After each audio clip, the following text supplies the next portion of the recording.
नमस्कार, बहुत स्वागत है आपका। आषाढ़ माह के कृष्ण पक्ष की एकादशी को योगिनी एकादशी कहते हैं। योगिनी एकादशी व्यक्ति के सारे पापों को धो देता है, मृत्यु के बाद मोक्ष को भी देता है। तो इस एकादशी के दिन कुछ विशेष महाप्रयोग किए जाते हैं। सबसे पहले तो जब आप सुबह उठिएगा तो घर के मुख्य दरवाजे के बाहर पानी डाल दीजिएगा। झाड़ू बाद में लगाइए, पहले पानी डालें फिर झाड़ू लगाएं। इसके बाद आप थोड़ा सा पुष्प जल में रखकर घर के मुख्य दरवाजे के अंदर, घर से बाहर निकलेंगे तो दाहिने हाथ साइड रख दें। अगले दिन इसको पौधे में डाल दीजिएगा। तीसरा, शाम में एक दिया घर के मुख्य दरवाजे पर अंदर तरफ से जरूर जलाइएगा। चले जानते हैं विस्तार से। एकादशी के दिन कुछ खास प्रयोग किए जाते हैं। आज हम स्वस्तिक का टोटका आपके साथ शेयर करेंगे। देखिए, हिंदू धर्म में किसी भी शुभ कार्य को शुरू करने से पहले स्वस्तिक का चिन्ह बनाकर उसकी पूजा करने का विधान है। मान्यता है कि ऐसा करने से कार्यों में सफलता मिलती है, क्योंकि स्वस्तिक के चिन्ह को मंगल का प्रतीक भी माना जाता है। अब ये जो स्वस्तिक है, सु और अस्ति के योग से बना है। इसका मतलब होता है शुभ और शुभ, यानी अस्ति का अर्थ होता है होना और शुभ का मतलब होता है अच्छा, तो अच्छा होना। किसी भी कार्य को आप करने के पहले गणेश जी का नाम लेते हैं और हिंदू धर्म में स्वस्तिक को गणेश जी का भी प्रतीक माना जाता है। वैसे तो किसी भी शुभ कार्य के पहले आप स्वस्तिक बनाकर ही प्लेट में रखते होंगे, फिर आप पूजा करते होंगे, क्योंकि ऐसा करने से जीवन में खुशियां बढ़ती है।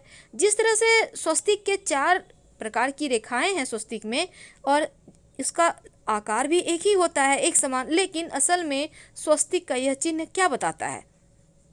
पौराणिक मान्यता है कि 4 दिशाओं यानी पूरब, पश्चिम, उत्तर, दक्षिण की ओर इशारा ये 4 भुजाएं करती हैं। और हिंदू धर्म में इनको 4 वेदों से जोड़कर देखा जाता है, यानी ऋग्वेद, यजुर्वेद, अथर्ववेद और सामवेद।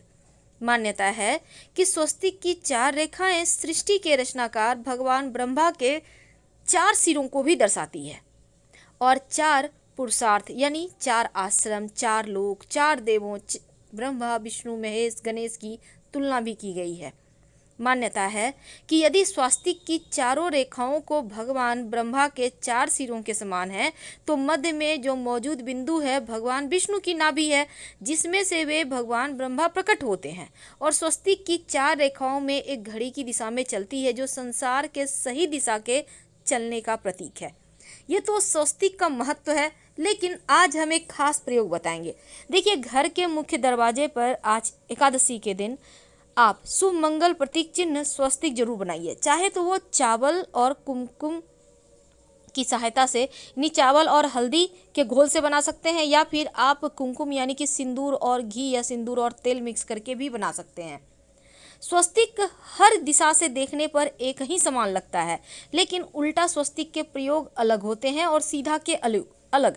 यदि घर के मुख्य दरवाजे पर दोनों ओर आप स्वस्तिक बनाते हैं, छोटा छोटा सिंदूर से भी बना सकते हैं, या फिर ठीक ऊपर मध्य में एकदम बना देते हैं, तो ऐसा करने से वास्तु दोष दूर होता है। यानी 3 नहीं बनाना है, या तो दोनों तरफ बनाइए या फिर ऊपर बनाइए। भौतिक कामनाओं की पूर्ति करता है, तनाव हटाता है, चिंता, अनिद्रा, बेचैनी, तंत्र मंत्र क्रियाओं से भी रक्षा करता है। और शुभ कार्य की शुरुआत के पहले स्वस्तिक को भी अंकित किया जाता है। इसीलिए स्वस्तिक को मान सम्मान, सफलता और उन्नति का प्रतीक माना जाता है।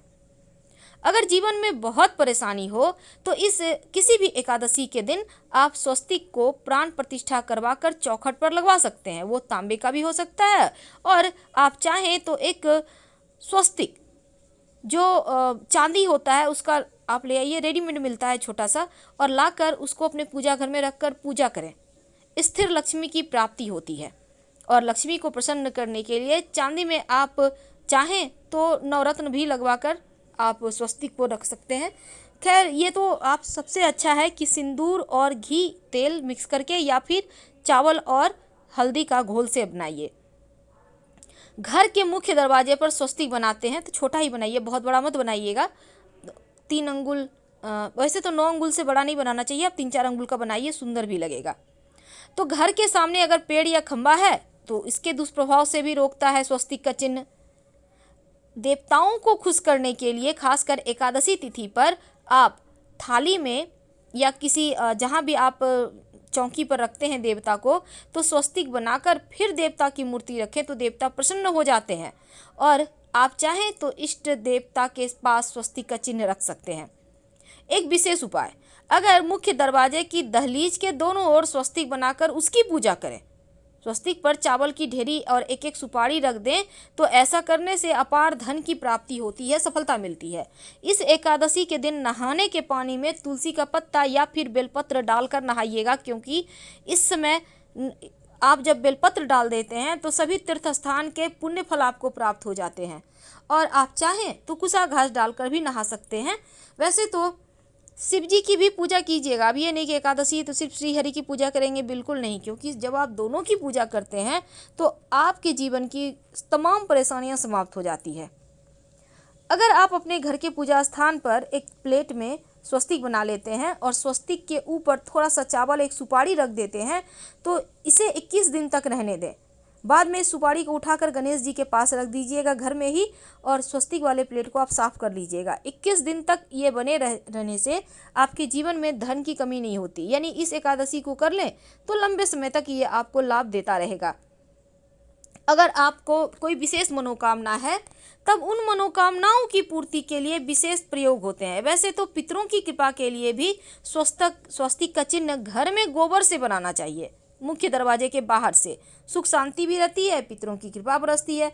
वैसे तो एकादशी तिथि के दिन ये कहा जाता है कि पीपल के जड़ में अगर 1 लोटा जल में 1 चुटकी काला तिल, थोड़ी सी मीठी वस्तु डालकर पीपल के पेड़ में आप जल दें तो पितृदेवों की विशेष कृपा भी मिलती है और धन लक्ष्मी प्रसन्न होती हैं।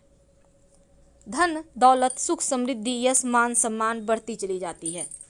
तो ये तो थी स्वस्तिक के कुछ विशेष प्रयोग। लेकिन कई बार होता है लंबे समय से मनोकामना नहीं पूर्ण हो पा रही है, तब इस एकादशी के दिन आप किसी भी पास के मंदिर में के दीवार में जाकर उल्टा स्वस्तिक बना दें, और जब आपकी मन्नत पूरी हो जाए तो जाकर सीधा स्वस्तिक बना दें। सिंदूर से बनाइएगा। तो चलिए आप जानते हैं, भगवान श्री हरि की जब आप पूजा करेंगे तो उन्हें 2 हल्दी की गांठ जरूर अर्पित कीजिएगा, और बाद में उस हल्दी की गांठ को पीले कपड़े में लपेट कर रख लीजिएगा। धन की मुश्किलें दूर होगी। पहले से आपके पास रखा हुआ है तो उसको ही फिर से आप रख सकते हैं।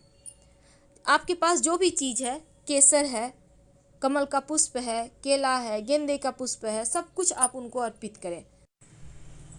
तो अपनी विशेष मनोकामनाओं की पूर्ति के लिए, चाहे आपको जॉब की प्राप्ति के तलाश है, या फिर आप चाहते हैं कि आपका व्यापार अच्छा चले, या आप चाहते हैं कि अपना मकान हो, तमाम जो भी आपका भौतिक सुख साधन है, उसके लिए आप पास के किसी भी मंदिर में जाएं और एक सिंदूर लेकर जाइएगा घर से। सिंदूर घी मिक्स करके या सिंदूर में सरसों का तेल मिक्स करके मंदिर के दीवार पर एक उल्टा स्वस्तिक बना दें, और फिर जब मन्नत पूरी हो जाए तब सीधा स्वस्तिक बना दीजिएगा फिर से जाकर वहीं पर, अगर आपकी जब मन्नत पूरी हो जाती है तब, और भगवान को धन्यवाद जरूर कहिएगा।